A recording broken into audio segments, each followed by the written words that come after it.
listeners and readers of AwardsWatch.com. This is episode 174.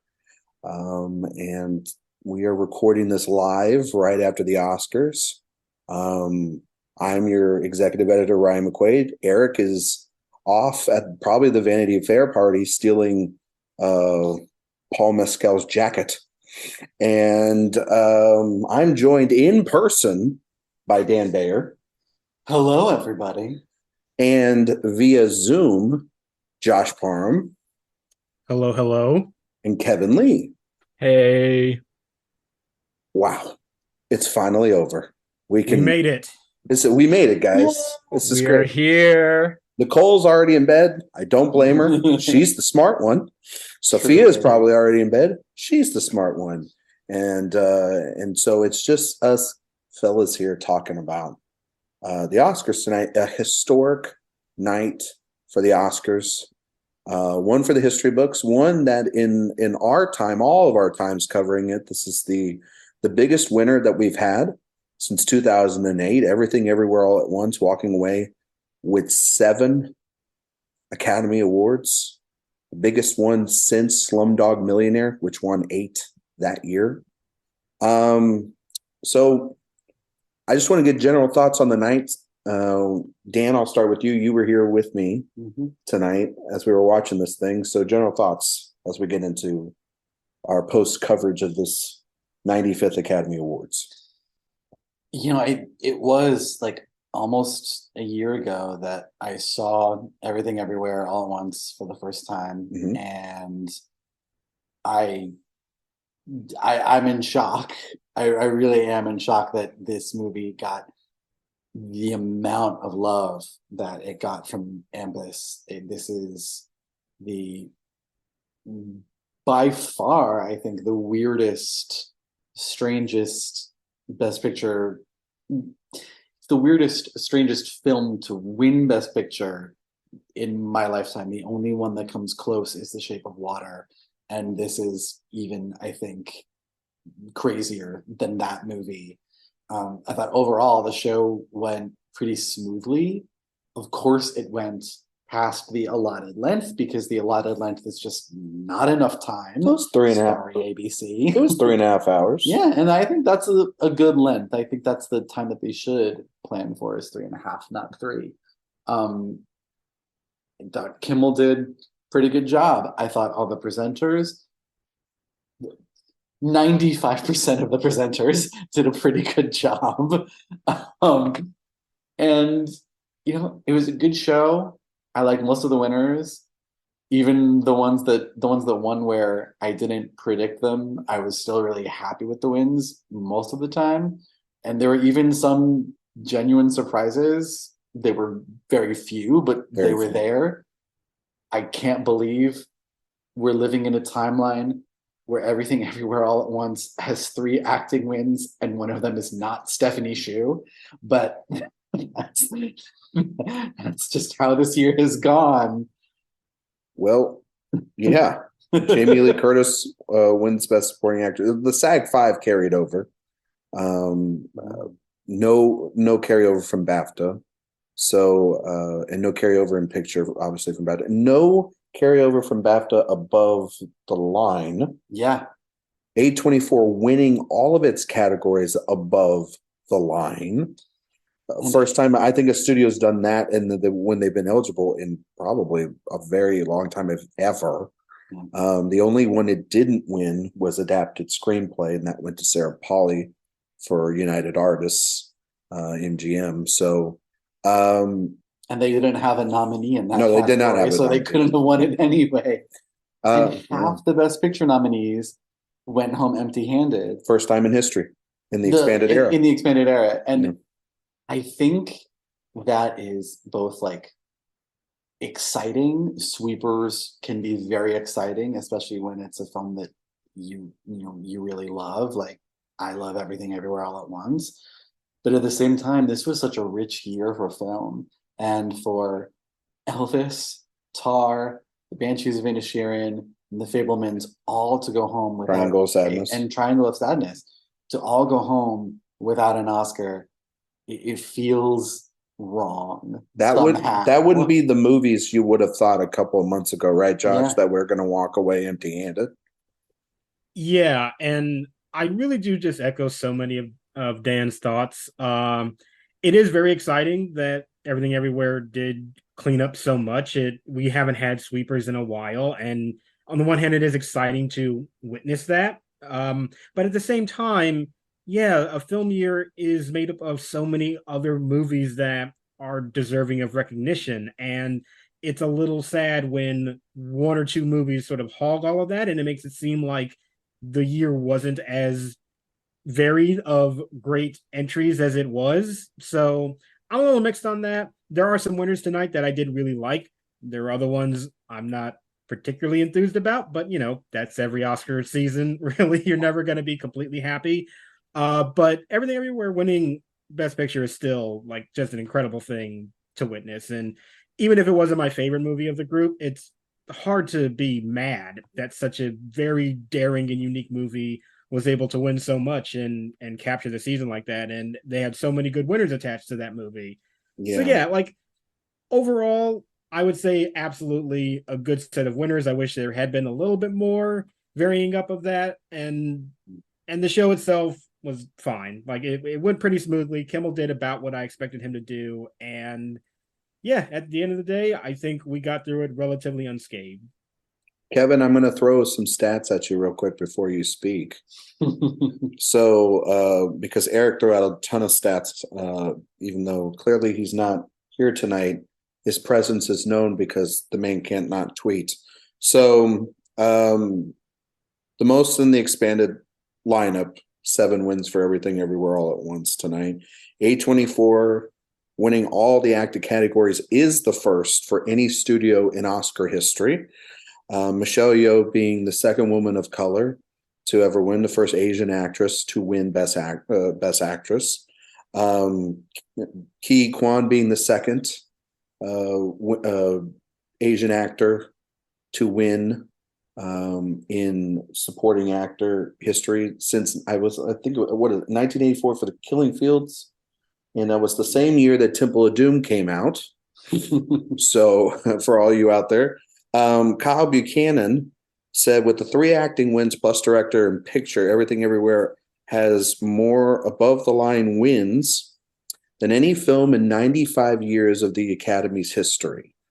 And it is the first film, or this is the first Oscar season since 2005 where the 4 acting winners were all first-time nominees.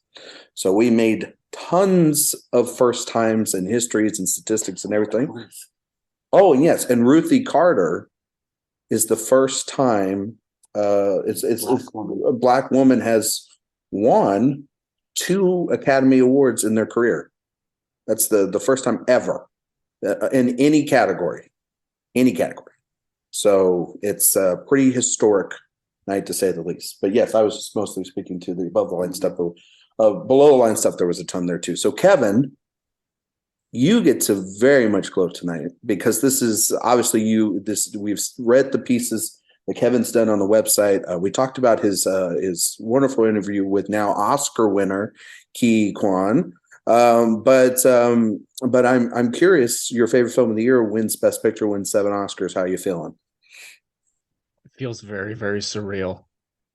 It feels very, very surreal. I tweeted about this soon after the ceremony was over that like it's one thing to have your favorite film of the year win Best Picture, but it's another thing entirely when it's a film that like makes me feel completely seen in a way that I've never really entirely felt before, and a film that recognizes despair and that sense of feeling overwhelmed at any point of time in your life where when things don't go right, you start questioning the choices you have made in life.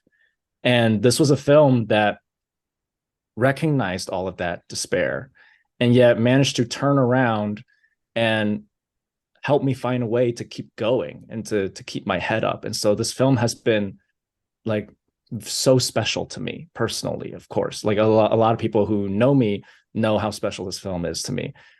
And for that to then be recognized by the movie industry, the world, as the best picture winner of the year, it's unbelievable. It feels very, like I said, surreal. It feels strange that like the feelings that I got watching the film, that oh my God, like so many other people out there felt it too.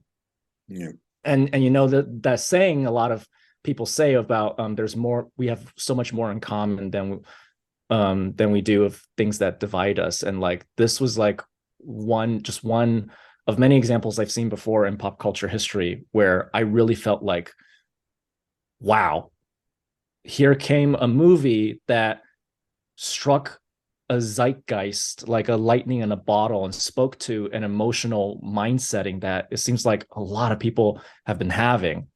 And so to see it win so much and to sweep so much, I'm just ecstatic. You know, I watched the Oscar ceremony tonight with my sister, and right before the ceremony, actually, she and I together, we rewatched Everything Everywhere All at Once, and of course we cried. And in fact, we were actually a few minutes late to watching the ceremony because we started the movie a little late, and we were just like both of our eyes are just completely burning right now because we've been crying so much from the movie and crying so much from seeing it win so much, you know. And it's so funny, Ryan, that you mentioned all of those stats, because I think this ceremony has been on one end so historic, and at the other end very normal. Like, but I mean that in a good way. Like, I'm glad that this is, you know, it is what it is. It's a show, and it doesn't do anything. Most of the time, it doesn't do anything too weird or too desperate to try to get new audiences. You know, it knows finally it's a show that knows what it is, or it's getting closer to what it was before of being normal.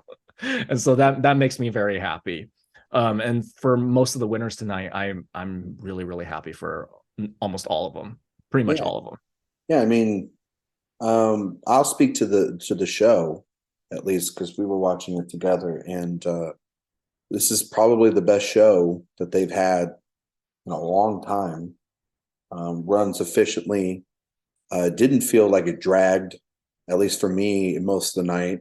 Kimmel did as good, if not even exceeded a little bit more of my expectations. Wasn't too bitty. Didn't have a lot of bits.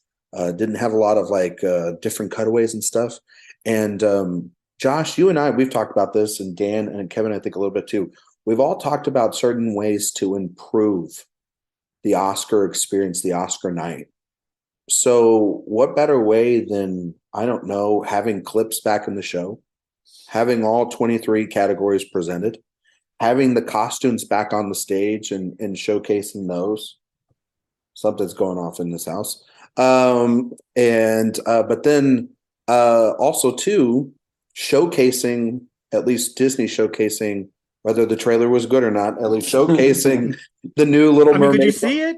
I mean, I was going to say, barely make out. I mean, it came after they had the clips from Avatar: The Way of Water. It's not fair. Again, Disney literally has Jim Cameron there, and they continue to make movies that look absolutely terrible in the goddamn water. It's ridiculous. I mean, I understand there's no light really in the ocean, but like it's a movie still. It shouldn't look like there's mud caked on your lens. I mean, like I kind of understand the Peter Pan and Wendy, the way it looks. I get it because a lot of that stuff looks like it was at night in that thing.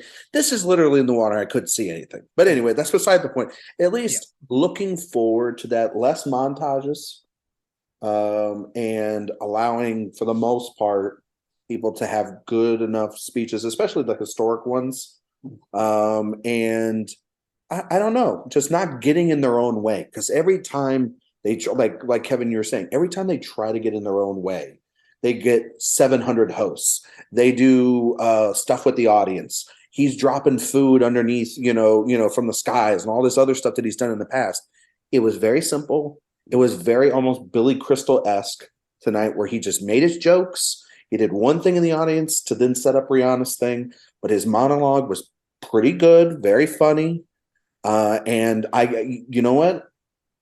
Invite him back at this point, because he's the only one that seems to understand the assignment. He didn't make a single joke tonight about no one saw the movies. Well, he did make a crack about Babylon. I mean, but also too, it made a crack, but was he wrong? No, I'm just saying wrong? He did make a joke about how nobody saw a movie, but it didn't go quite as mean. No, he made a movie about a movie bombing, not about anybody seeing it, about a bomb. I mean, losing $100 million, which is a fact. How do you bomb? I mean, true, but also nobody saw Babylon. Well, and also I think it's a difference between, and evidently the Academy didn't, because they didn't give it any Oscars on the night. Yeah. Well, and there's a difference, I think, between taking a shot at a movie that at least is nominated, not like last year when they went after The Last Duel, like with a movie when it's down. Well, it's also too it's the difference, Josh, between him, when he's, I think he made jokes about Elle or Captain Fantastic, these small films that of course nobody but the Academy or actors are going to see. But Babylon, I think that's a little bit more fair game. You know what I mean? Yeah, that's fine. But but it was pretty good, and the presenters were really good. Had good chemistry. I was actually really not mixed, but curious when going back to the whole Little Mermaid thing. I was really, really taken aback that they're showing that here tonight. Okay, they're showing that here. No, because actually the decision to do that, I knew going in that they were going to show the Little Mermaid trailer, but I thought how it was going to go down was they were going to show it during one of the commercial breaks. Yeah. But they actually showed it during the ceremony and had them present it. And I thought to myself, this could kind of reminds me of how a lot of film buffs would tune into the Super Bowl to see what trailers are played, and part of me is wondering, could maybe this could be a thing for them to use the ceremony to unveil new stuff from upcoming films. Well, I've been saying that for years. You said that, but also you said during the show that the audience didn't see the trailer, right? Yeah, they I forget who it was that tweeted it, but they said that in the room they said they were not showing the Little Mermaid trailer, and they instead showed a piece about the Student Academy Awards instead, and the room groaned at it. They wanted to see the Way of the Water, essentially. They wanted to hear Halle Bailey sing the damn song. You know what? I don't think so. Yeah. The performances, if we can talk about them real quick before we get back into the winners. Dan and I were a little bit mixed on who had the better probably overall performance tonight. I think the winner was obviously Not To. And though even that was a little bit off because of the fact that of the filming, because there were some shots in that movie where I was like, oh, you cut to the wrong camera at the wrong time in that. They didn't show the audience. Why did they not show that audience that was clearly into that? Clearly loving it. And also RRR is one of my favorite movies of the year. I think Not To is one of the greatest scenes of the year. But I mean, seeing it performed that way without Ram Charan and N.T. Rama Rao Jr. and also, not for nothing, without the incredible direction and editing that they used in that sequence in the movie, it kind of proves that this movie should have gotten more Oscar nominations than it did. They slowed down the song just enough, probably because people had less time to practice these dance moves. Yeah, it's hard choreography. Did not look as impressive as I thought it was going to. But that said, it actually was a production. They really took up that stage and made a number out of it. It felt like a throwback to a lot of the older Oscar ceremonies. And I mean, at least that section of the show wasn't directed by Tom Hooper. and that's where Lady Gaga's performance came in. And I know what hang on, Josh. Hear me out. Okay. Hear me out. Try to defend this. Okay. So while it is not, we can honestly say this now. It's over. This crop of song nominees was not the strongest since in years past. It's not the worst, but it's it's not the best, and especially for the performance side of things. Because honestly, okay, if we're going to talk about a 5 spot or the worst performance tonight, it was clearly Applause, because that song is atrocious, and we should just eliminate that from the planet. Like that is like, it is the worst song. I would not call it the worst performance. Oh, it was bad. Like it was. I'm sorry, Ryan, but This Is a Life was not a good performance. The song itself is okay. That performance was not good. I mean, I can't disagree with you, Josh. Yeah. But I sat here going, wow. I don't care. Stephanie Shu's a winner. She got to go up there and perform next to David Byrne. I don't care how it goes. It's David Byrne. I'm never going to get I don't care how it goes. I'm sorry. Fingers. Yeah, with Stephanie Shu was not the problem. Yeah, I was sitting there and I was like, you know what? It's David Byrne. He's a legend. Sometimes legends get a pass. Okay. I mean, legend is still singing key.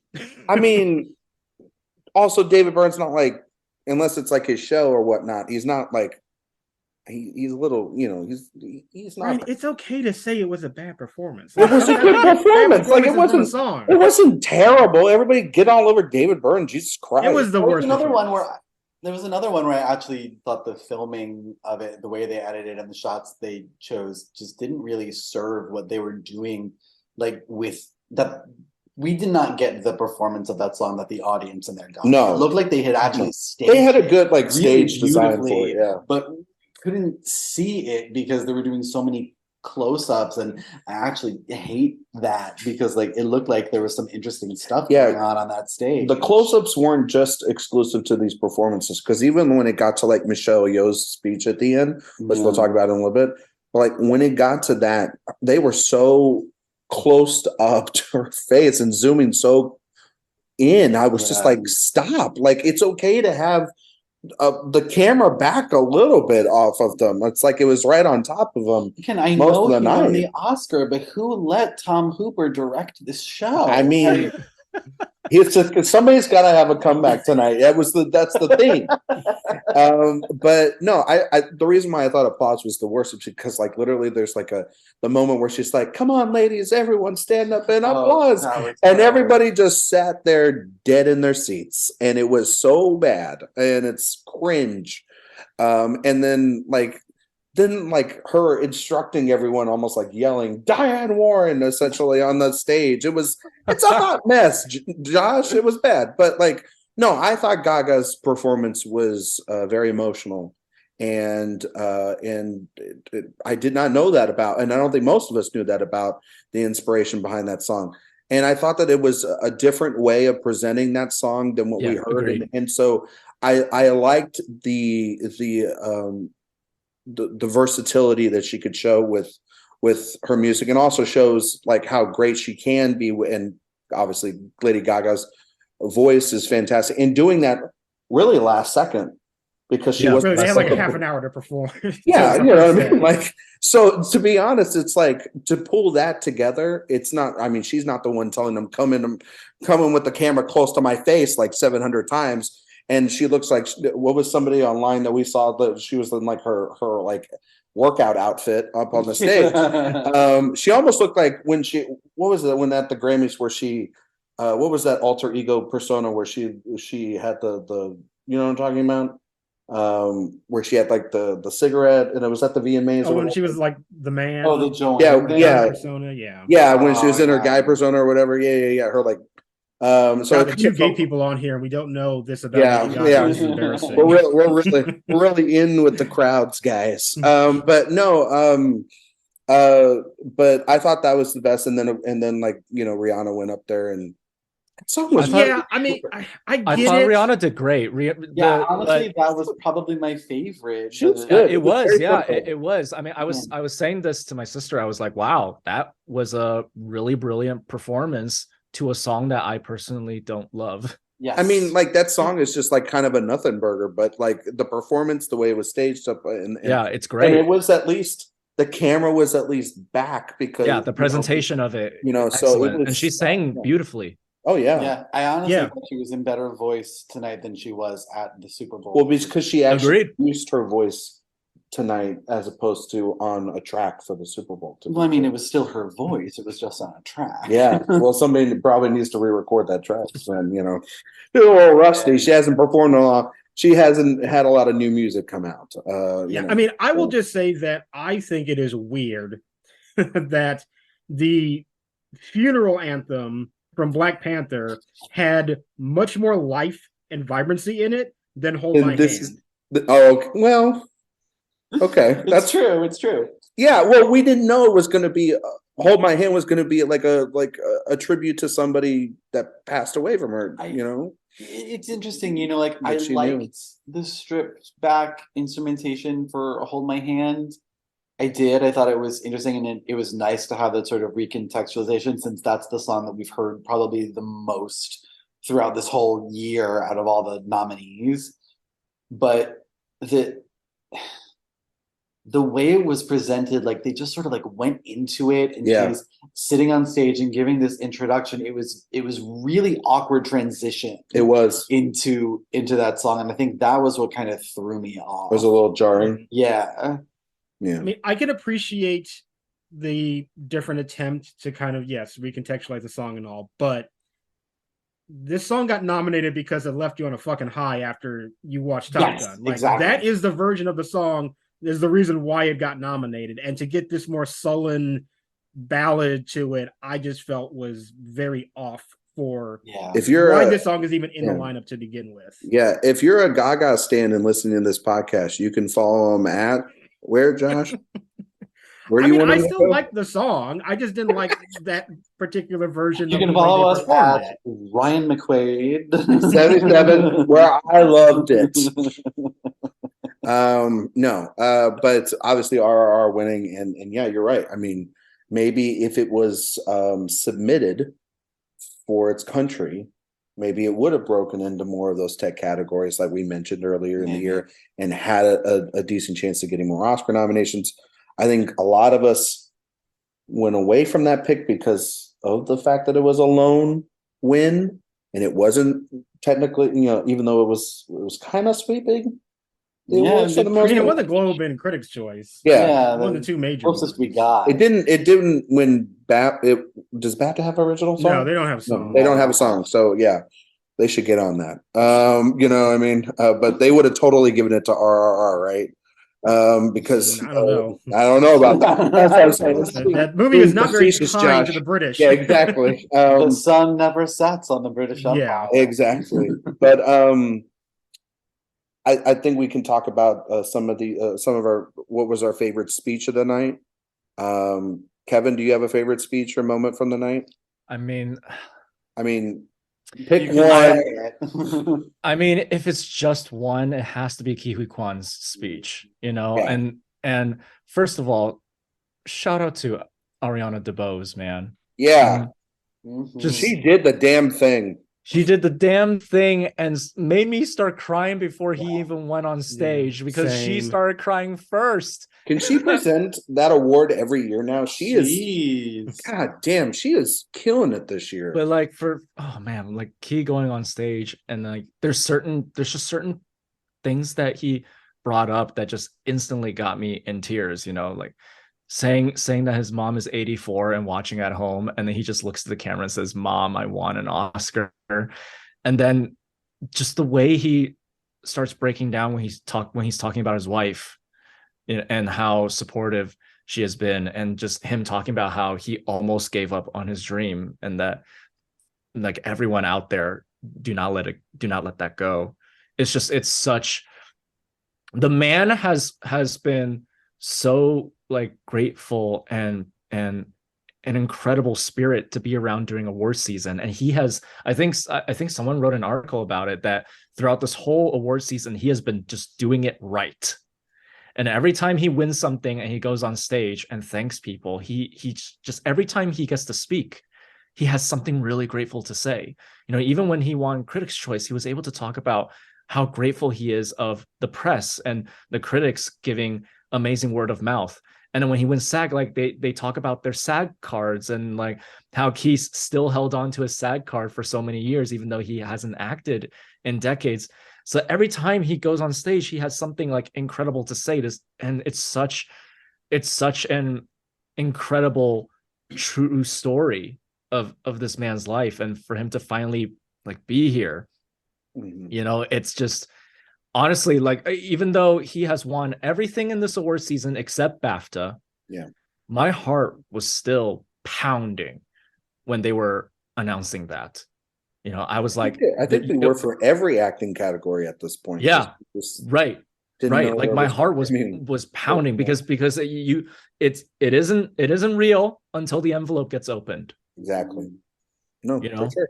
And I mean, also, and the thing about it is that he was in the more locked up race, but like you mentioned, but BAFTA, we thought that, and then he lost BAFTA, and then we're having 3 other acting categories where we're sitting there on the night trying to figure it out. And then I think after he won, supporting actress pretty much cleared up that, we're going 4 for BAFTA, and I mean, with SAG, and BAFTA could kick down the rocks, and it really just honestly, this year, last week and I think the week before that, I was talking about what are we going to learn from this. People trust BAFTA too much. I have never. I've never trusted BAFTA that much. No, I don't think it's about trusting BAFTA, because clearly the All Quiet on the Western Front stuff at least carried over from there, and that was a part of BAFTA that carried over, and that still walked away with 4 wins on the night, but including an upset in production design. But I think it is score, and beating out. Yeah, I mean, having that toss up, it was a toss up, but I think the thing about it is that it really shows that whoever is the last person to make a wave of momentum, like BAFTA did in 2020, within the voting window. Because BAFTA usually is the last one. It usually is. SAG was last. Yeah, and so it will be interesting going forward if this trend now continues of, if you're last, then you might be first up on the stage Oscar night, because that's what it felt like, because SAG's momentum, really carried in through then with the PGA and the DGA and the WGA. I mean, like, picture was kind of locked up. We already knew that. But the acting categories, that's where I think the story really goes down to is that if there are these close races, who has the momentum from the last thing we saw? And that really does, it seems like, carry a lot of weight, especially with voters at the end who are lazy. Yeah. They are lazy because, and I'm not saying these are lazy wins, I'm just saying is that they've shown it before where they see something, they see a trend, and they go with it. And they've done that the kind of last couple of years where, like, BAFTA gave them the excuse to go the way that they did with Francis and Anthony Hopkins last year. Coda this year. SAG gave those voters saying, okay, that's who I should vote for, because that's the only justification for Best Supporting Actress that you can possibly have, because that's the only other place Jamie Lee Curtis won. Yeah, but God, that SAG speech, unbelievable, man. It's a great speech, but that's the only way you can then say, absolutely, it was momentum from that moment. From that. And honestly, like, of all the stuff that I got wrong, I don't really have too many regrets about them, because I used logic that I thought was sound at the time. But you still got the things that you cared about the most, right, Josh? To be fair, exactly. But supporting actress, that was the one where I was thinking, like, man, I should have went with her, because sometimes you have that moment when, even before they say anything, just the presenters walk on stage and you already know that you have made the wrong prediction. I felt that with supporting actors. Like, the minute they walked on stage, I felt, it's going to be Jamie Lee Curtis. Yeah. It's not going to be Carrie. No, I feel it, because Eric and Sophia last week, and see, none of you were here to help.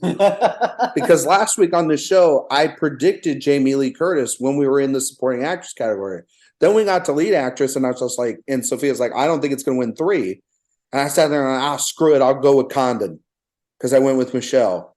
And I mean, to be fair, I picked Condon too. So I don't know how And much I that was really pissed. would have I been. was pissed at myself tonight that I went back on that. So angry on that.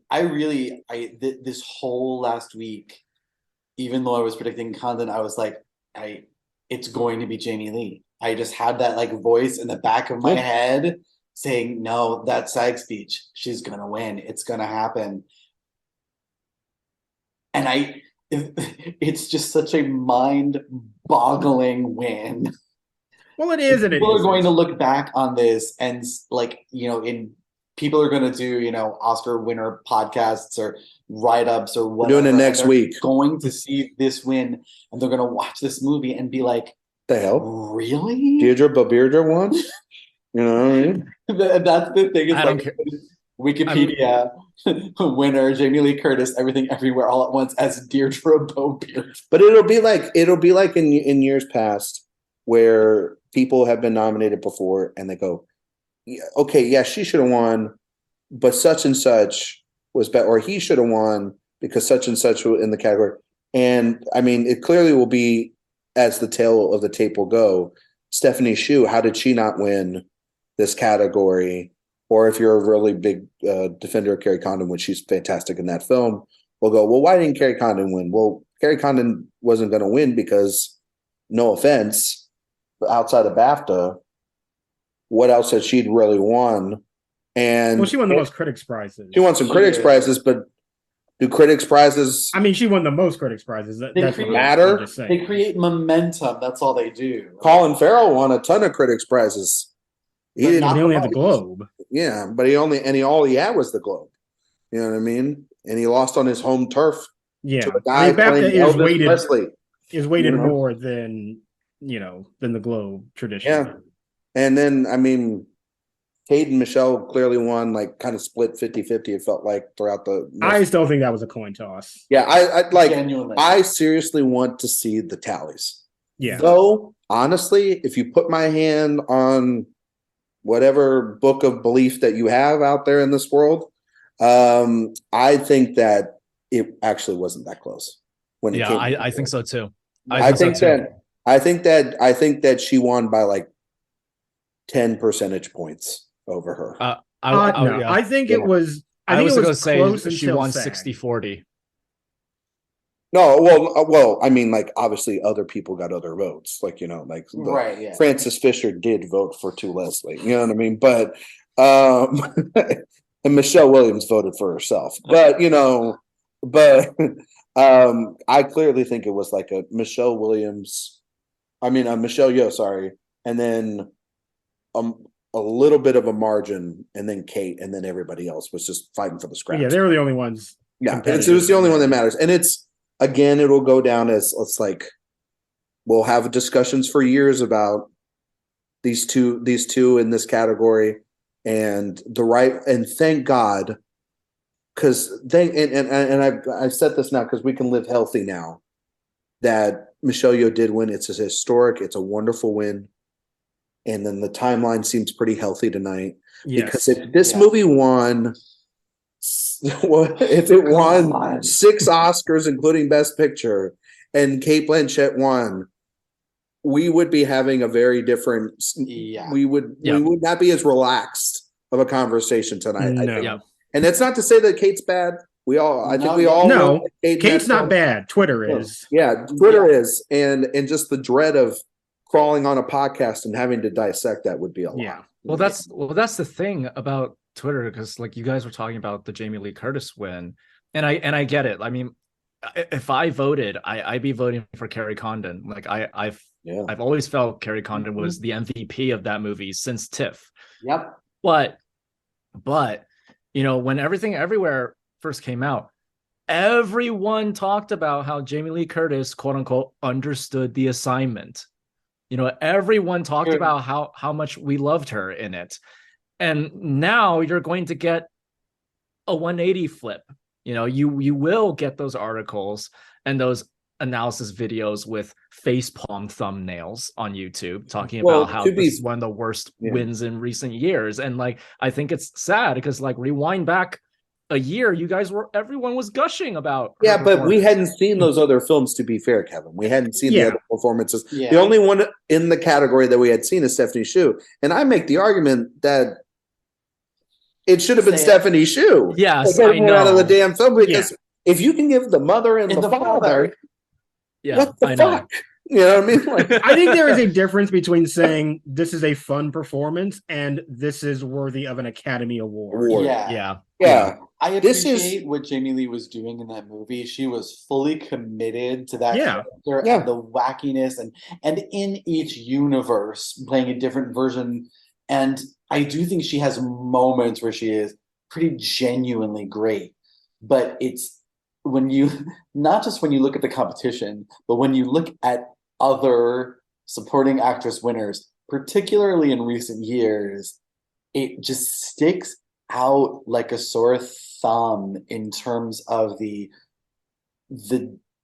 degree of difficulty of what she's being asked to do, and like, also how well it's executed. I mean, look at She's last very year. fun. She executes it well, but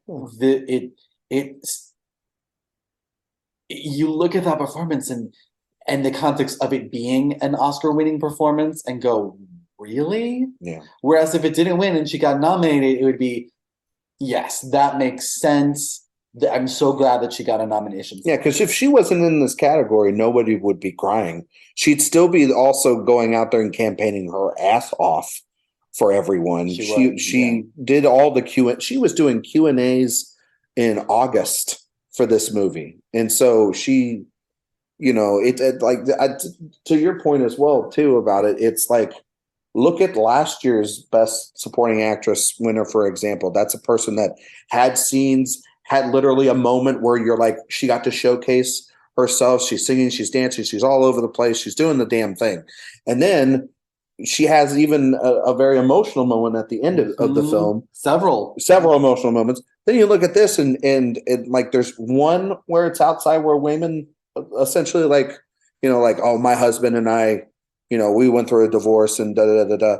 And that's kind of really it, because everything is kind of small moments because you're not in those universes enough, as opposed to Stephanie Hsu, who is like, I mean, for God's sake, she's the reason, she's half that damn rock scene. I mean, and you've got her voice in your head when they're doing all that stuff. Like she's incredible. She's the damn and really reason the movie is what it is. Arguably, she had the best clip in the montage. Yeah, she did. And I have to say, I really liked what they did with the acting presentations, where it was not just one scene. Yeah. They kind of like took audio from one scene and played it over a bit of a montage. I love that. I want them to do that forever. Yeah, please, Academy, do that all the time going forward. Because the performance is made up of more than just one scene. Mm-hmm. And I really like the idea of taking the audio from one scene and being like, okay, this is sort of the Oscar clip, but reminding people that it's also more than just this one particular thing in the movie. And I really do like the idea of having a montage for the acting clips. Also, too, that was the only way you could possibly get some sort of a clip or montage doing it that way for Paul Mescal in After Sun. Because there's not he doesn't have like a giant scene. It's a mood, like me and Dan were talking about. So you kind of have to piece it together through that film. You know what I mean? And even Jamie Lee Curtis to a certain extent. You know what I mean? So, but I thought it was also funny to watch Judd Hirsch and be like, they have so little time. Literally. But it's like 95 minutes and it's a great scene, you know what I mean? But no, Josh, did you have a favorite moment on the night? Did you have a favorite win? I think I know what your favorite win on the night. Well, yeah, my favorite win is Sarah Polley, 100%. I was very nervous about that. And my favorite movie of the year. A great wonderful speech. That was my favorite win. It was not my favorite speech, though. My favorite speech was actually the Daniels for director. Because obviously Shine Art starts with, a dig at people going after drag queens. So I'm always going to support that. Yep. And then like every time Daniel Quan said something, it was like just beautiful and amazing. And I mean, I think we clearly know where the maybe the more emotional talent is between those two guys. I think But yeah, every time he said something was just absolutely astounding, and I think that was my favorite speech of the night. But Sarah Polley, absolutely my favorite win. Yeah, and I was telling Dan, I said, the previous decade was a barren wasteland for women winning the screenplay categories. We had not had out of like 2019, I remember, because it was the Jojo Rabbit versus like Little Women argument. And when Greta didn't win, I was pulling up the stat that Diablo Cody was our last female winner for any of the screenplay. Yeah. We're talking like that's close to like that's 12 years. Yeah.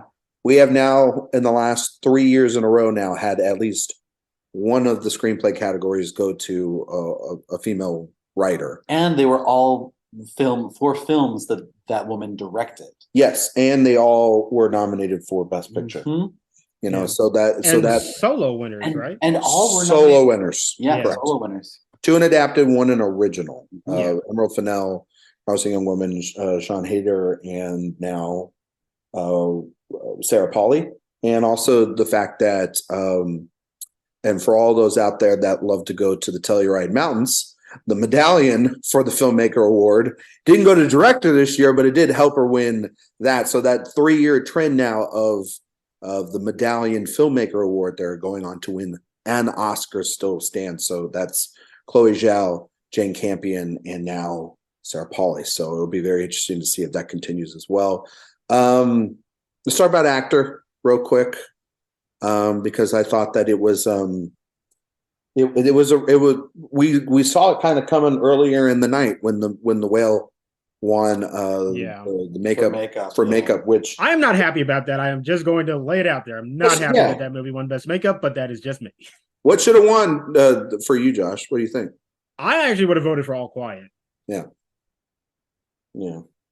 but it didn't win. I know, Dan. We're gonna. I know, Dan. I was with him all night, and he was, and also Dan has a wonderful interview up on the website with the Oscar-winning team, and also I have a wonderful interview up on the website with the Oscar-winning Best Actor winner now, and Brendan Fraser, and Kevin has an interview up on the website with our Best Supporting Actor winner. So Josh, we got to get you to do it. Josh, you got to do an interview next year. You maybe whoever you want to win Best Actress, Josh. I'm just saying. No, that will taint it. No, I need distance. Double investment. You have the powers, my friend. No, it has to be Best Supporting Actress. Yeah, it's got to be Supporting Actress. Start migrating into another category of dominance for you, Josh. Now, but I thought that Brendan Fraser's speech, though with many cliches as they were, was very emotional, and I don't even think he fully got to really go all the way with it either. He still felt like it was a massive surprise to him still. Yeah. And so I was kind of surprised that he didn't have anything prepared, because when we've seen him the last couple of times, he's had notes and everything. It was very overwhelmed, obviously, for sure. But very, very first time since 2009 in the expanded era that we had a Best Actor winner not come from a Best Picture winner, but it continues the trend now of Best Makeup having it coincide with a lead actor prize. Also continues the trend of, if you release your image a year in advance, just saying, you might win an Oscar. This is why Bradley Cooper is going to win next year. Yeah, Bradley Cooper. It's your time, baby. Yeah, it's your time. Get that. And also, since Kate didn't win, it could be the makeup for a maestro. That's all I'm saying. You know what I mean? I mean, look, I'm happy for Brendan Fraser. Like, I'm not going to be upset that he has. There's no way you can be just happy for him, but no, I'm happy for him. I'm not happy about the movie that he won it for, but that's a different thing. Fair. But at the same token, though, when it is so surprising, we talked about it earlier, the films that didn't win an Oscar. It is absolutely shocking to me that Elvis is one of the films that went home empty-handed. I cannot believe I cannot believe this tonight. Yeah, I mean, the Ruthie Carter win, while historic, a shocking upset in this category for me. I mean, a little bit. A little bit, but like, tiny bit in play. But did it even win at the costume designers? It didn't. But I still thought that with a general academy, it was ahead of Everything Everywhere because costume designers I expected to go for that. I did not think the entire academy would really see costume design win for like that movie. So I still thought it was like in second place, but I did not think it would win over Elvis. No. Yeah. And I mean, like, and then losing, I mean, we knew it was a neck and neck race, I think, but for production design with Elvis and Babylon. Babylon, yeah. And we were all kind of leaning Elvis because of most people were predicting Babylon because it won basically. Yeah. But some people swept the season. But also, I did predict Elvis though. I didn't. Yeah, because it had the Best Picture nomination. Yeah, you know what I mean. So, but then it went to All Quiet. Wow, the most surprising, unbelievable. Yeah, there were like a bunch of wins tonight where I was like, oh, that means that movie is in trouble. You know, like when Elvis failed to get costume design or makeup or production design, I was like, oh my God, like Elvis ain't winning a thing. And then I mean, I also felt it early on. I mean, when Jamie Lee Curtis won supporting actress, I was like, oh my God, Banshees is not winning a thing. Yeah. Because then I was like, well, it's not winning screenplay. Yep. And I did look at Dan and I'm like, is the only shot for Banshees now like an Olivia Colman situation? But that wasn't. But that movie was the leader of the night for nominations, and the leader of the night for nominations was Everything Everywhere All at Once tonight. Yeah. So, but you know what? Here is the lesson about Elvis, though. Catherine Martin wins 2 Oscars, or none, or she wins nothing. She ain't winning a damn thing. And the fact that this season was telling us that she was really only looking to win costume design, that should have been the clue. Yeah, exactly. But also, too, what Elvis shows also is, I mean, yes, you can have a transformation, you can have a box office hit and everything, but they still 9 times out of 10 do not go for young actors in their first sort of thing, unless it is a overwhelming performance, a sweeper. You know what I mean? Like Rami. You know what I mean? Well, and you tend to think of younger as being in the 20s. Yeah. Austin is, he's not exactly a newcomer. He's not a baby. He's in his early 30s. He is to them. But exactly, like that. I think that was why we were kind of like, he's on the young end, but he's not young. And he won the BAFTA somehow. And he had a Best Picture nomination, Yeah, it was, and he won the Globe, which was not exactly a surprise. Yeah. I genuinely shocked with how well it did with nominations and how well it had just generally been performing all season.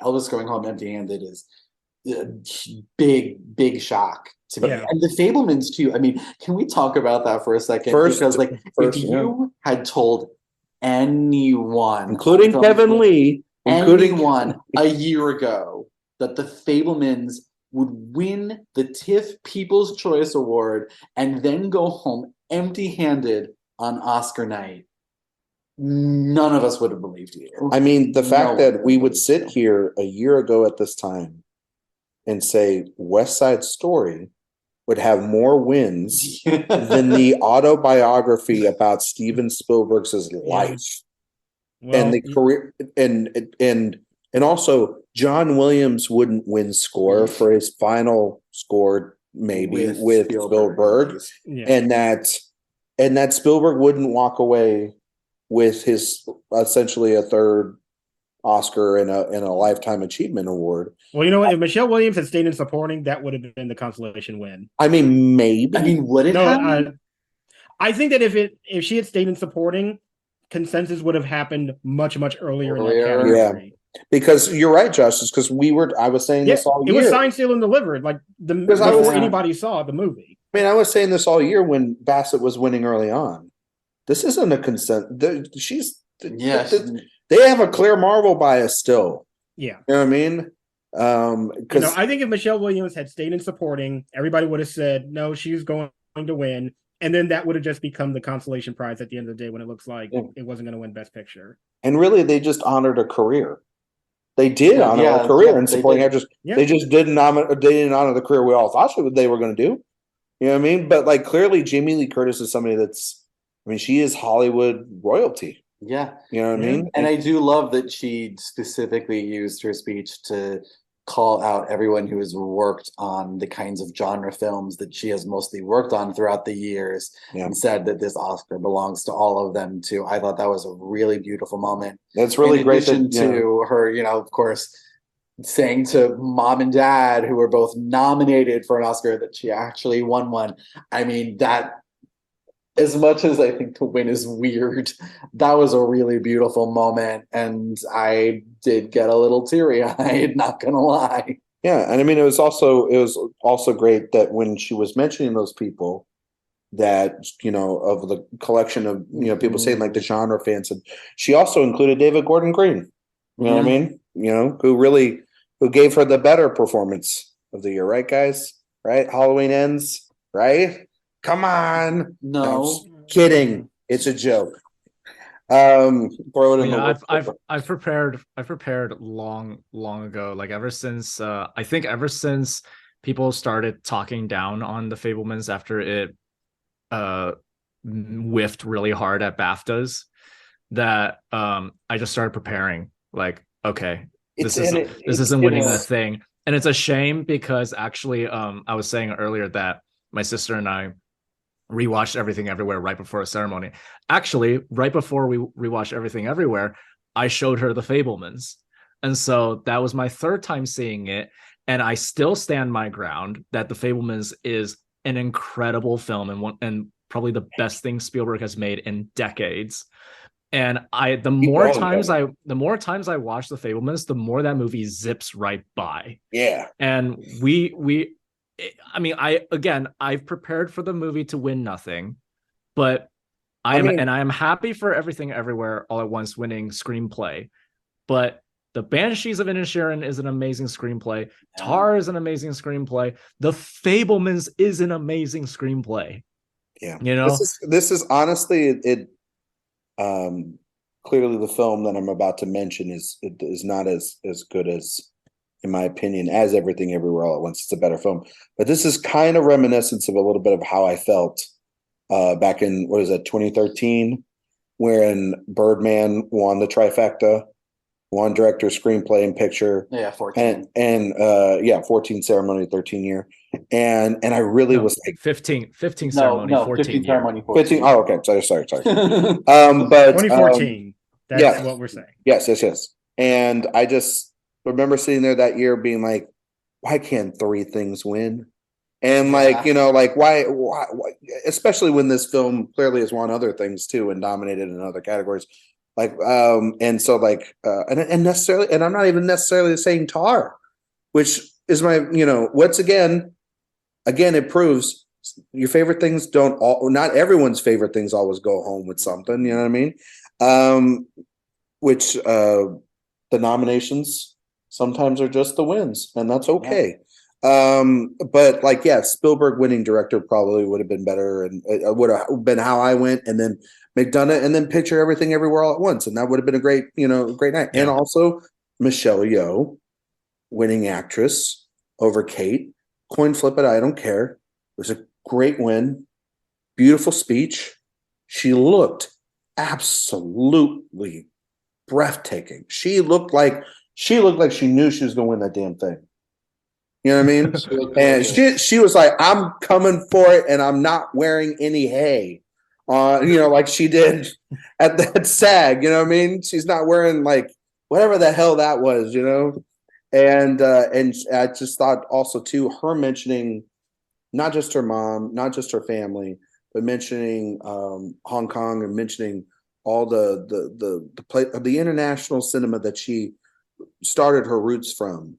And again, also too, like it felt like there could have been more, but it's okay because the moment just felt so sincere and overwhelming for them. But to have this win now, it's so historic because now one, I don't think we will be going 20 years again. I pray to God we don't go 20 years again without another winner in this category. But it proves that a woman of color with $100 million box office hit can go on to win not only just her category and get nominated in her category, but can go on and they can win Best Picture. And that's a great thing. And Dan, you were mentioning this earlier. I mean, what is it like? We're not getting the young ingenues anymore. Yeah. We're getting a lot of great veteran winners or first-time winners winning here. And it's great. You know, I mean, you look at it like Olivia Colman and Renee Zellweger and Frances McDormand and last year's Chastain and this year is Michelle Yeoh. It really isn't about like the young, fresh face anymore. It's about the veteran actress that's putting in the work and that's making us feel something in the moment, regardless if you like the performance or not. That's what they're telling us. And I think we have to kind of look at that going forward. Those are some things to look at, you know, because I think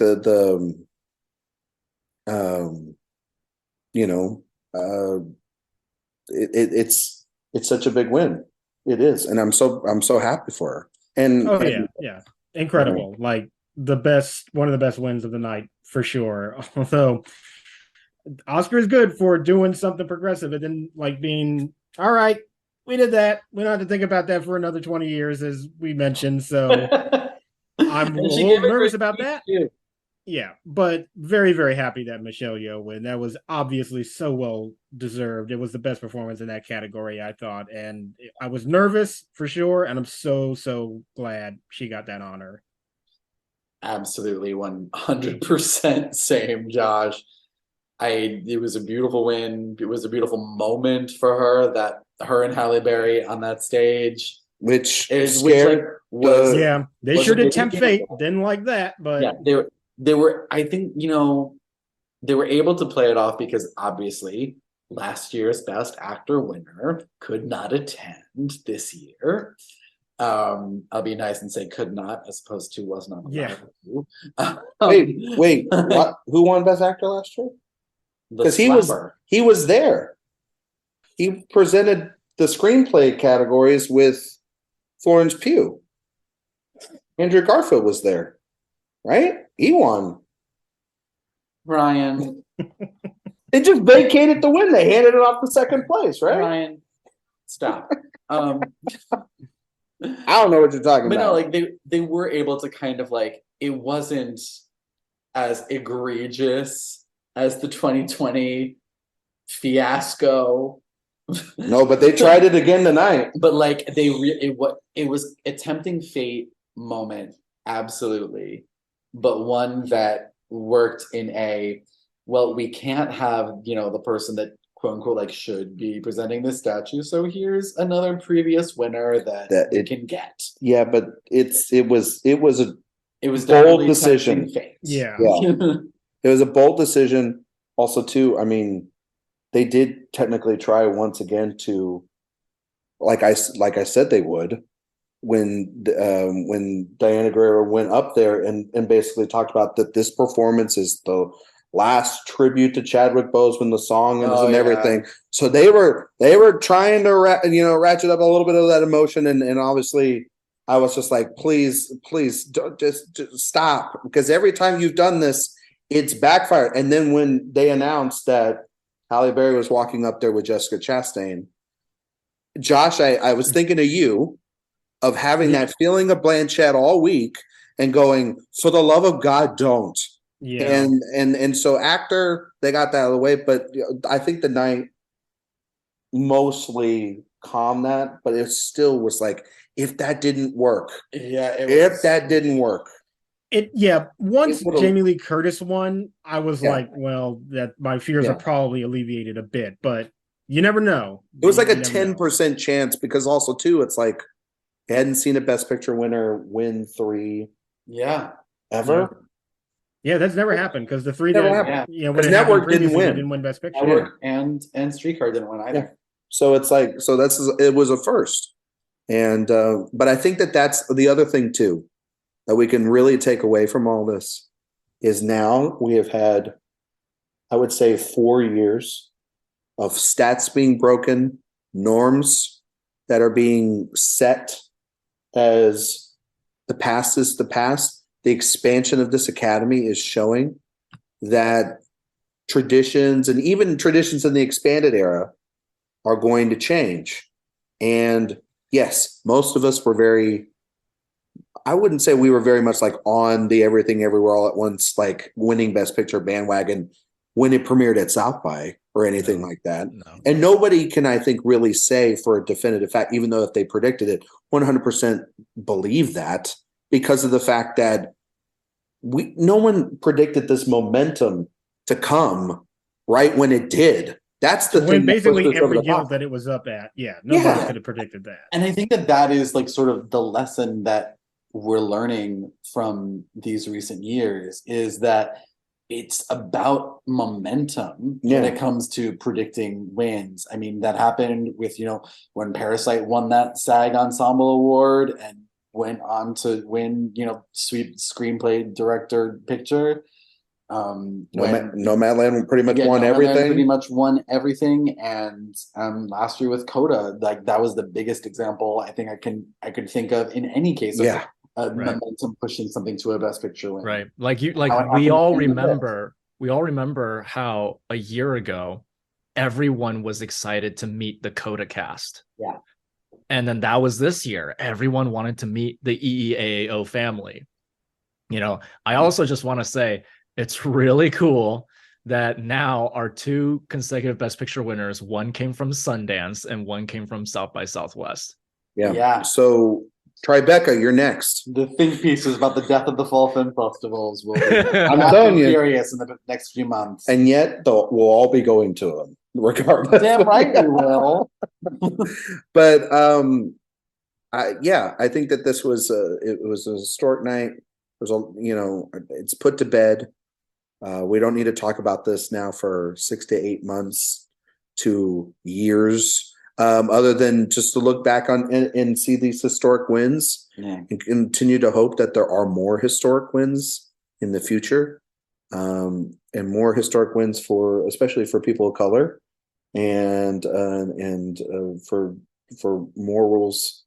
Or more rules to be broken, or stats, or whatever, and go with some new changes, because that's what really this academy has just shown, is that when they're passionate about something and they find it, the love for that is extending. I don't know if we're going to see 7-8 wins again next year. Because it's very rare in this expanded field.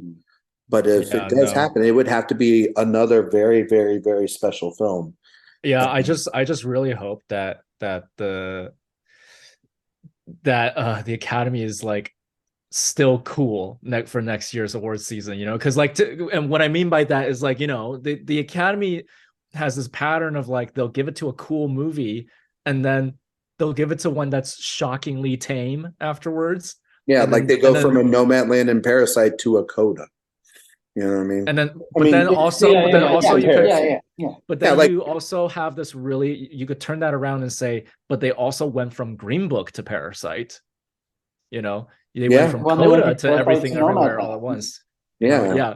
So it's so the question now is what is it dipping again? Or is next year going to be? Is it going to respond? Yeah. Or are they going to? Because we say that, but they went from Moonlight to The Shape of Water, which you want to call it a conventional film, go right on ahead, but still it's what Dan always tells me. It's still about a woman fucking a fish. You know what I mean? And so they had to vote for that, and they had to fall in love with it. And that's the thing, is they fell in love with it. And God, I hope we don't get more Green Books and Codas, but and we get more wins like this. But it is an interesting sandwich to have a Nomadland, Coda, Everything Everywhere All at Once.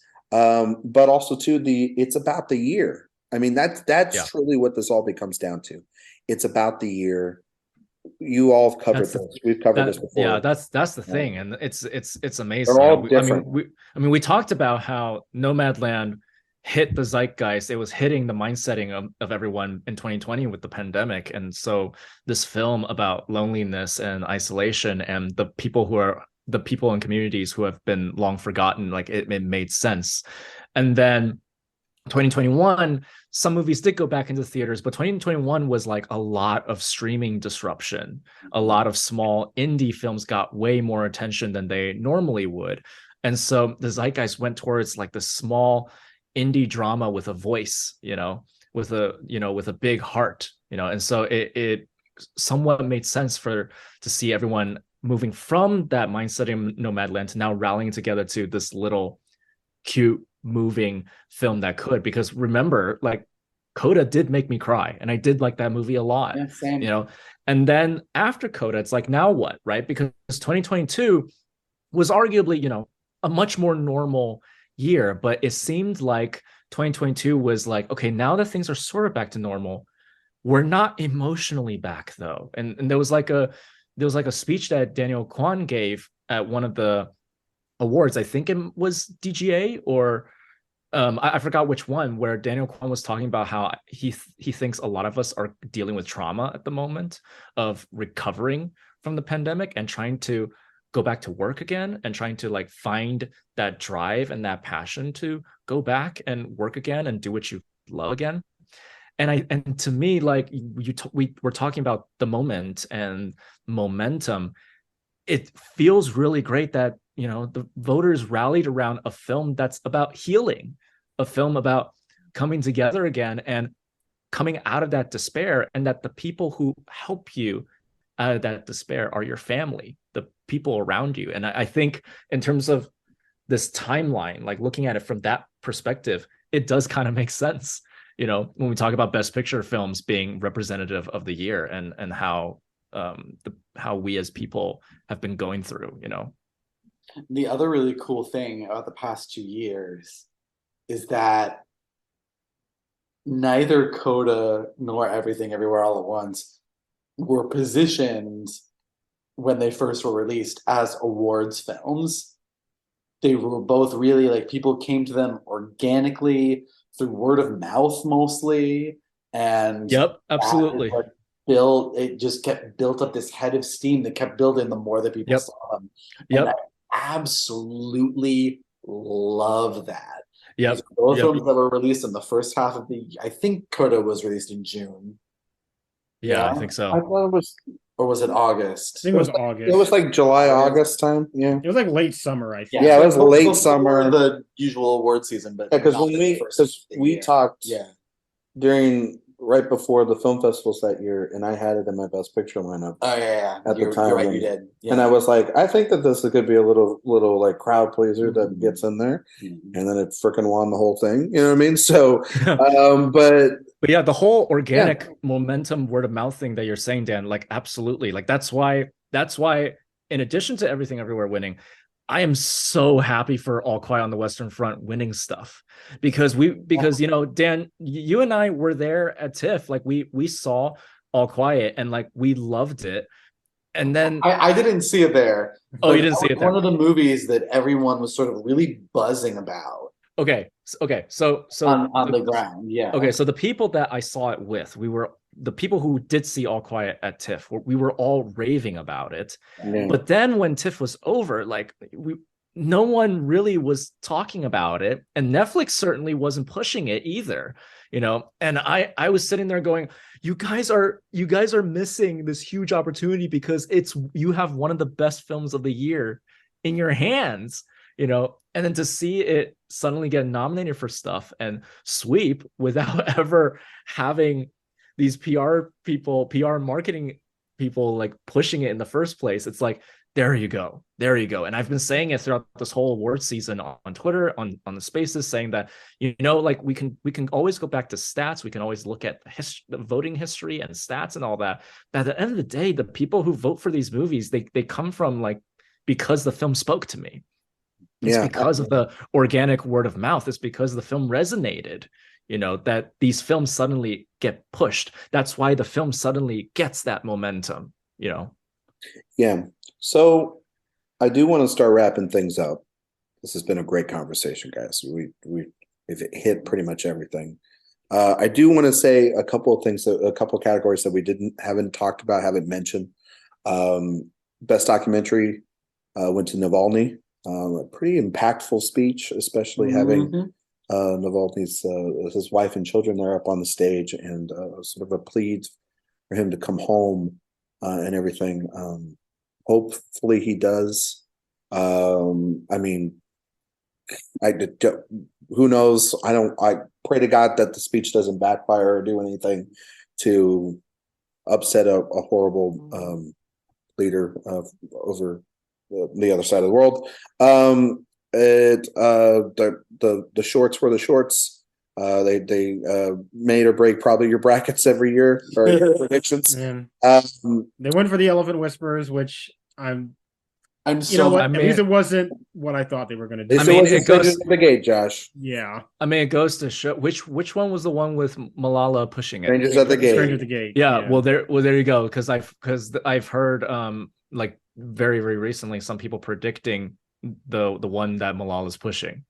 You know. Yeah. Well, I mean, it's Malala. You know, I mean, she was at the Oscars. You know, she's yeah. She had to survive Cocaine Bear. Come on. Yeah, she had to survive Jimmy Kimmel's bit, which I just was like, "Good Lord, what are you doing?" I'm so he could have asked anybody else, but her. Honestly, he did a great job with Colin Farrell, but like that was good. Didn't need to go there. And Chastain was good too. But also, this Oscars started off with the best win because you had Guillermo del Toro winning for Pinocchio. And being first person to win Best Picture and Best Animated Feature. He pointed that out to me. Thank you, Dan. 3 Oscars in 3 categories. Exactly. Yeah. And you know, I think Oscars for Netflix. A lot of that was the first animated feature that win for Netflix. Yeah. Because usually every time that they've gone up against something, they've gone up against a juggernaut. Yeah. They came close with Klaus, but yeah, they were close. Very close. Klaus was close. But Close was an international feature, and that lost to All Quiet on the Western Front. But see how it all works around. But anyway, Netflix wins that category as well, along with, I believe I mentioned it earlier, 4 wins for All Quiet on the Western Front, 2 for The Whale, which is crazy. It kind of makes you feel that was number 11 in the category. Right. Isn't it crazy that The Whale, a movie that missed out adapted screenplay and missed out picture, went home with 2 Oscars, while Elvis, the film with 8 nominations, won nothing? Explain it to me, because I don't understand it. It's kind of great. Because then it means that they love those elements. They love those elements of it, movie. But but also too, those were the elements everyone took away from that movie. Yeah, took away for better or worse. For better or worse, Josh, they took away those elements, especially Fraser's performance. To be fair, but there's something that's just really really cool. I know, Josh. There's something really cool and respectful about that. You know, like for them to give that makeup and lead actor performance win. Yeah. But to also have that nuance of, but I don't love the movie enough to also nominate it for picture or adapted screenplay. You know, it's like I think it's a very cool a weird distinction. Choice. You know, it's very weird, especially because Fraser is 95% of that movie, not 100. Yeah, and it's so weird because, especially after interviewing Adrienne Morrow, who won the Oscar for the makeup for The Whale, I had this feeling in the back of my brain because the whole thing that they did with the 3D printing is so new and crazy. And read that interview, by the way. It's so cool. After winning at the Makeup Guild, where everyone was, that was what was on everyone's lips. But I really wasn't sure if that was going to be it felt like that would be just a sort of inside baseball amongst the makeup community thing, not a whole Hollywood thing. And that ended up it became that once Fraser was going to win Best Actor. Yeah, because the makeup is very much tied to what they are extremely tied. Yeah, yeah. I mean, but I think I think we can start wrapping it up here. Josh, do you have any final takeaways on this season at large? And what's winning Best Picture next year? I am not answering that particular question. Ryan, Not we right know the now. answer to that question. Being Okay. at South by Southwest. Yeah, it's bottoms. Yes, clearly. You Yes. ready? Yeah, we need to hear, and the Oscar goes to Bottoms. Yes. Yes. Yeah. Down low bottoms, to be clear. Oh God. Yes. To tie. But I think as a season overall, like, it's sort of interesting because this is sort of something I felt last year where while on the surface, there's like things that are history making and stat breaking and all of that. If you peel back that layer, you still have stats that you can rely on. Like Coda, yes, it didn't have so many elements that we would expect, but it still won PGA, WGA, and SAG. And that wins Best Picture. And the same thing with Everything Everywhere. As unlikely as it would seem, it swept every guild. It had a lot of passion behind it, and you could totally see by the end it would win. So I think the lesson for every season is that, yes, there are things that feel kind of weird in terms of a combination of elements, but if it wins the right things leading up to it, then that's always going to be the important thing. So every season is a new lesson to take with you. I will certainly do the same, although I don't know what lesson would have made me predict All Quiet to win production design. That is still the one that I'm kind of scratching my head over. I really do not know how that won. But I think at the end of the day, it not really too many surprises. I feel like even the places we got stuff wrong was mostly still like the second or third position. So Sounds like a fifth came in out of nowhere and won something. No, I really feel like production design was the only one that felt like that. Everything else was like it was either this or that. So overall I think the season was fine. You know, there were some good things that won, some things I wasn't that impressed with, but that is literally every single Oscar season. So right, and we got a good Best Picture winner, and that's all that matters. And Sarah Polley won, which Sarah Polley and Naatu. That was, as long as I got those, I would be happy. Yeah. I mean, and shout out to Anna McKirvani sporting the Carpenters in his speech. That may have been my favorite speech of the night. Also, we all knew that this movie was going to win like instantly, but I'm still just really happy that Avatar won something.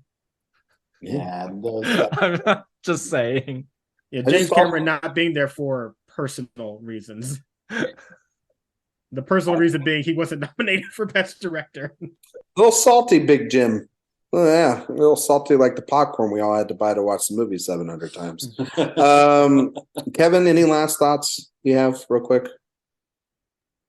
Well, I mean, I said it all already, that it's just it's really surreal. It's just so surreal to see, you know, it's you know, it's like, it's similar to like, you know, when you show a movie that you really love to someone you really care about, and then that person says, oh my God, that was amazing, that was incredible. Like if that movie really is that special to you, and the person you're showing the movie to is that special to you, like you could cry, like you could like it feel like it's more than just like thank you for loving the film. It's also like feeling recognized and feeling seen and feeling like the feelings I'm having about the story, they're valid, they're true, they exist, they're here, right? And so to see Everything Everywhere sweep, it's just like I am here for it.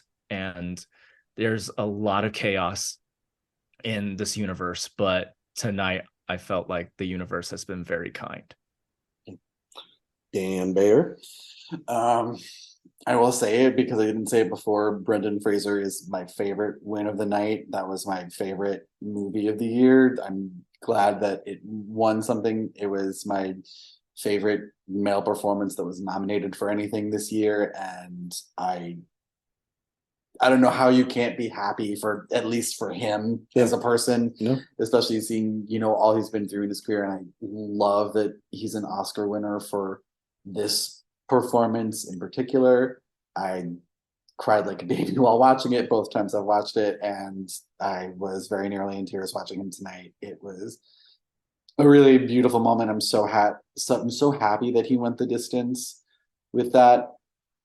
I'm mad at myself for not believing in it all the way.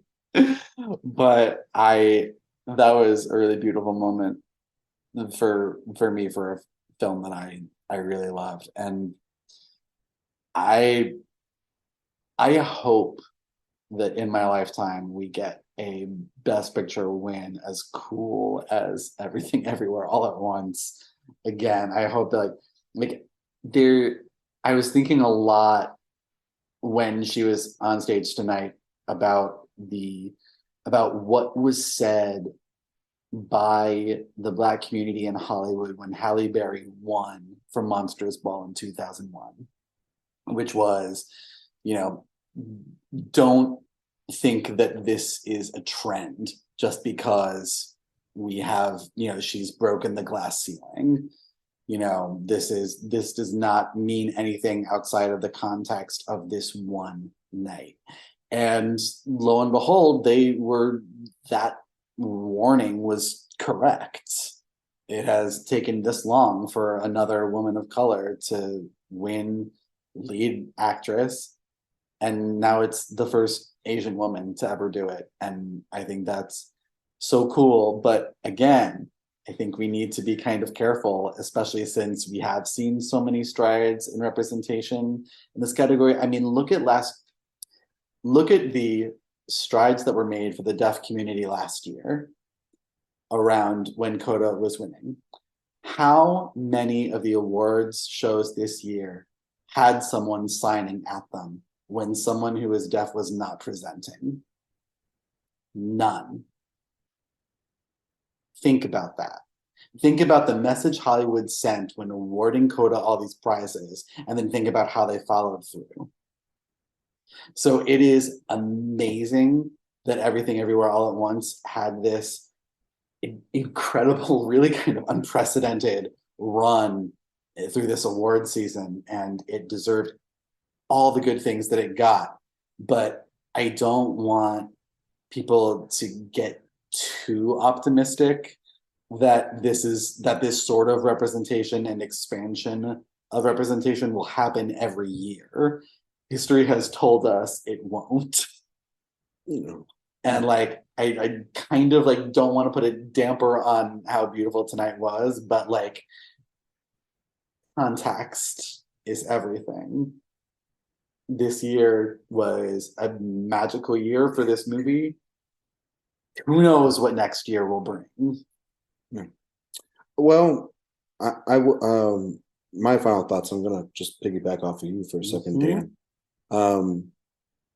I think the Asian community is starting to across the world with the Academy, internationally, and now in American films as well, being more embraced with a Parasite, Minari, Drive My Car, and now Everything Everywhere All at Once.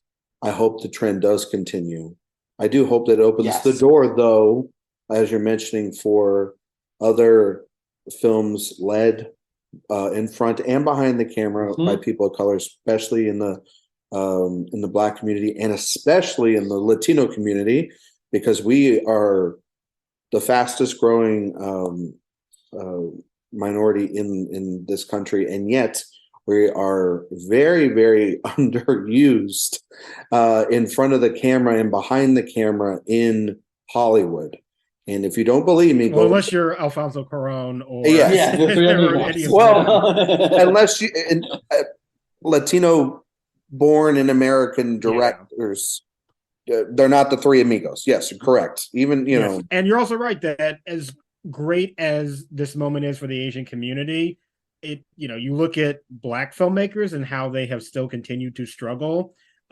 It's not my thought. I wish I could remember who said it, but it was a very interesting observation that I remember hearing that, you look at movies like Everything Everywhere and Parasite, big breakthrough moments that should be celebrated, but also not movies that really question deeper issues of like institutional racism in a way that many Black filmmakers kind of feel the need to deal with. And sort of interesting which side of that coin gets rewarded and which one doesn't. Like, I don't want to go too much into it. That's a whole other conversation. Yeah, that's a whole nother show. It's far too late to have that conversation right now.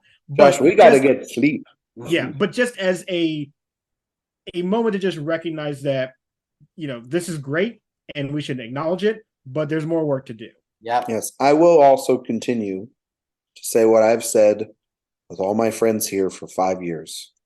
This is the 95th Academy Awards.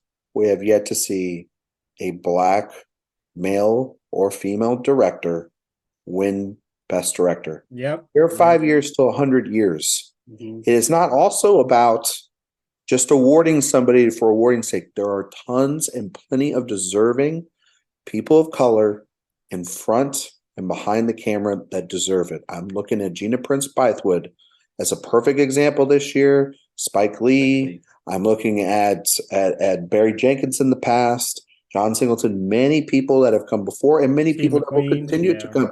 Yes, that will continue to make wonderful films. I ask that they have a seat at the table, and I ask that they have a fighting chance to win these awards too, because these are important. Because if you can't show, that's why I think Michelle Yeoh's win is very important, because if you can show the world that an Asian woman can win this category, if you can show that Asian men can win their categories, if you can show that Latinos can win theirs, and Black people can win these categories against still predominantly white nominated fields, then they have as good a shot as anybody to be celebrated by the industry.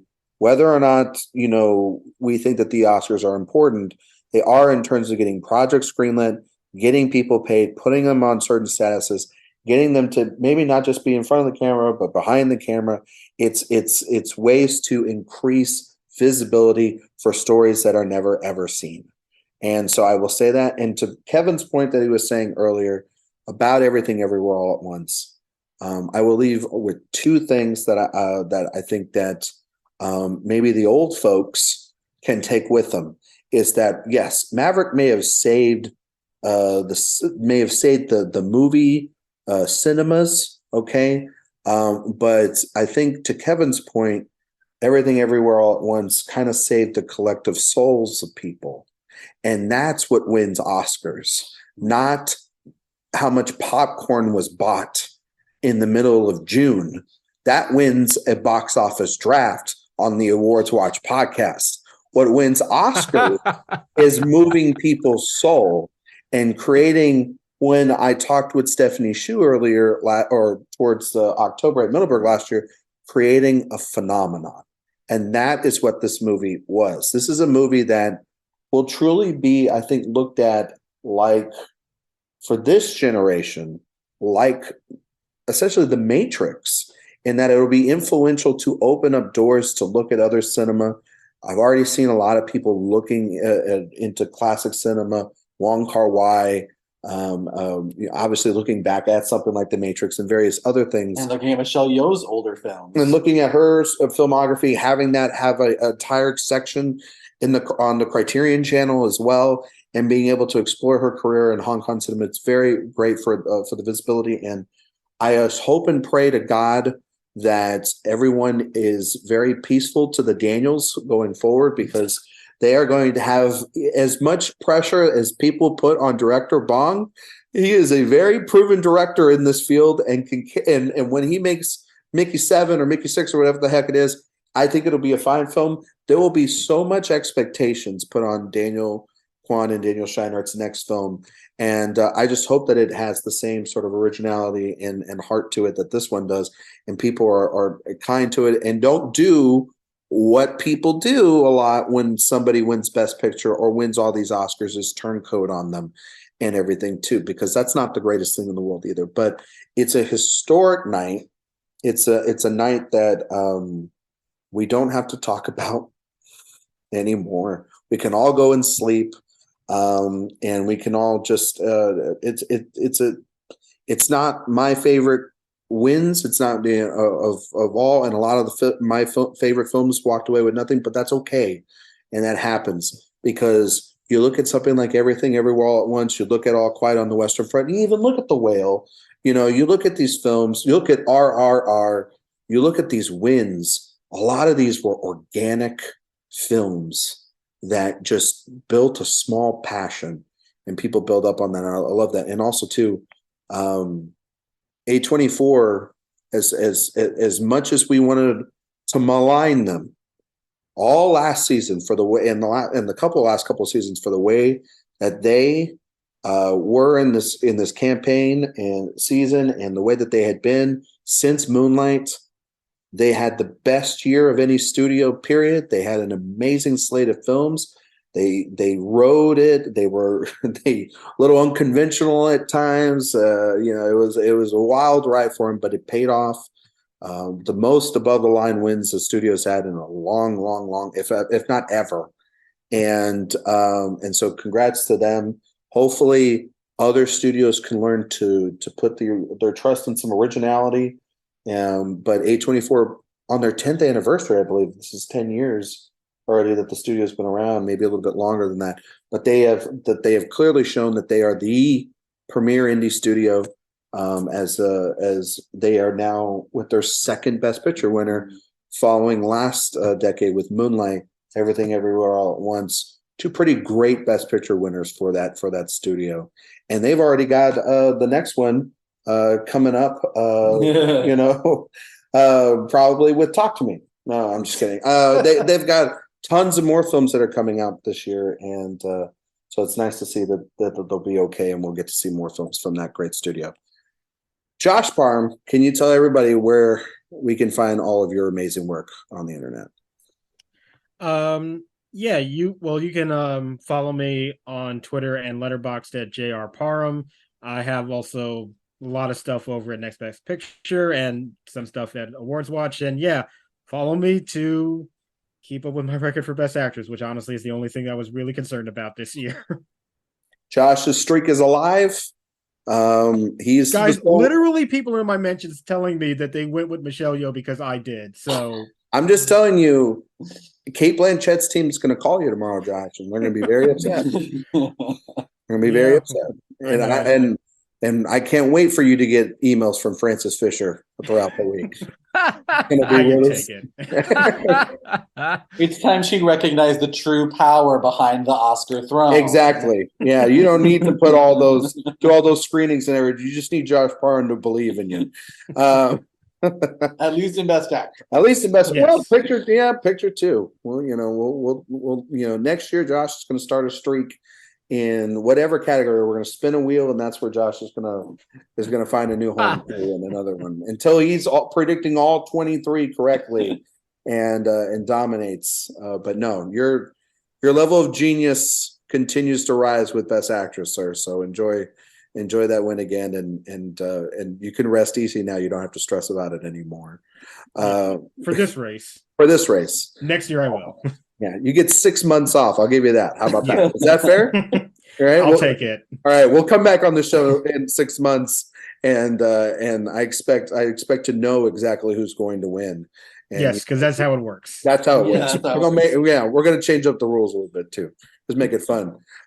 Kevin, can you tell everybody where we can find you and all your work on the internet?